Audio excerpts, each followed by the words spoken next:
नमस्कार दोस्तों, कैसे हैं आप लोग। आशा है कि सब लोग ठीक होंगे। जी हाँ दोस्तों, रोज़ की तरह मैं आज फिर लेकर आया हूँ अकबर और बीरबल की कहानियों में से एक चुनिंदा कहानी। जी हाँ, अगर हमारे चैनल पे आप लोग नए हैं तो कृपया हमारे चैनल को लाइक और सब्सक्राइब जरूर कर लें, साथ ही साथ बेल आइकन का बटन भी दबाना ना भूलें। जी हाँ, कहानी के शीर्षक है मटका और माली।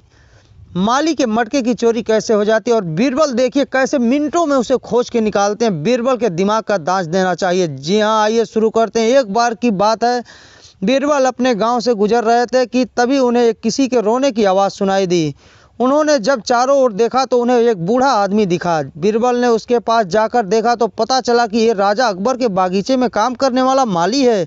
बीरबल ने उसके रोने के कारण पूछे। पता चला कि शाही बागीचे में आम के पेड़ की जड़ के नीचे उनके जीवन भर की कमाई का मटका रखा हुआ था, जो कि अब वहाँ नहीं है। बीरबल ने उनकी बात सुनी और फिर वहाँ, आप चिंता ना करें, आपका मटका आपको मिल जाएगा। इतना कहकर बीरबल वहाँ से चले गए और सोचने लगे कि आखिर मटका कौन निकाल सकता है, क्योंकि उस बागीचे में 3 ही लोग जा सकते हैं। एक माली जिसका मटका चोरी हुआ, राजा अकबर और बीरबल ही जा सकते हैं। इन तीनों के सिवाय उस बागीचे में और किसी को जाने की अनुमति नहीं है। बहुत सोचने पर बीरबल को याद आया कि जड़ी बूटी लेने के लिए कहीं शाही हकीम तो बागीचे में नहीं आ गए थे। इसका पता लगाने के लिए बीरबल ने अकबर से कहकर हकीम को महल में बुलाने को कहा। हकीम को महल में आने का आदेश दे दिया गया। हकीम के महल में आने से पहले बीरबल ने महल के मौजूद मंत्रियों से पूछा कि कौन कौन हकीम जी से अपना इलाज करवा रहा है।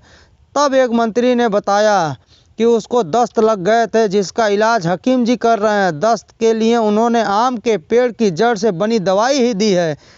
हकीम महल में पहुंच जाते हैं तो बीरबल उनसे कहते हैं, हकीम जी, मुझे दस्त की परेशानी हो गई है। इसके लिए आपके पास कोई दवाई हो तो मुझे दे दीजिए, जिससे कि ये जल्दी से जल्दी ठीक हो जाए। इतना सुनकर हकीम जी बोले, मेरे पास एक ऐसी दवाई है जिससे आपके दस्त जल्द से जल्द ठीक हो जाएंगे। मैंने ये दवाई मंत्री को भी दी थी, लेकिन ये दवाई केवल शाही बागीचे में लगे आम के पेड़ की जड़ से ही बन सकती है। जैसे ही हकीम जी ने ये कहा, बीरबल तुरंत समझ गए कि मटका इन्होंने ही चोरी की है। बीरबल ने कहा, अब आप सिक्कों से भरे मटके के बारे में खुद बताएंगे या हम अपने तरीके से पूछें।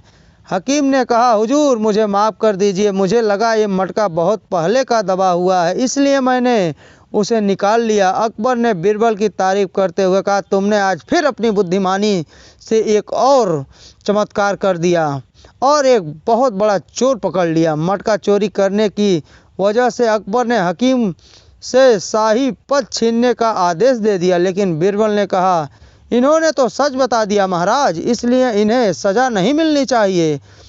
जिस माली का मटका चोरी हुआ था उसे महल में बुलाया जाए। ठीक ऐसा ही हुआ और उससे पूछा कि मटके में क्या था। माली ने बताया, 120 सोने के सिक्के। बीरबल ने कहा, ये आपकी गलती है कि आपने मटके को ज़मीन में छुपाया, इसलिए आपके मटके में से 10 सिक्के हकीम की सच्चाई के लिए इन्हें दिए जाते हैं, ताकि आगे से कोई ऐसी गलती न करे। बीरबल का एक तर्क सुन राजा अकबर बहुत खुश हुए। जी हाँ दोस्तों, आपको पता लग गया होगा कि बीरबल की बुद्धि और दिमाग की कितनी दांच देनी पड़ेगी। जी हाँ दोस्तों, अगर ये हमारी कहानी आपको अच्छी लगी हो तो हमारे चैनल को लाइक और सब्सक्राइब जरूर करिएगा, साथ ही साथ बेल आइकन का बटन भी दबाना ना भूलिएगा।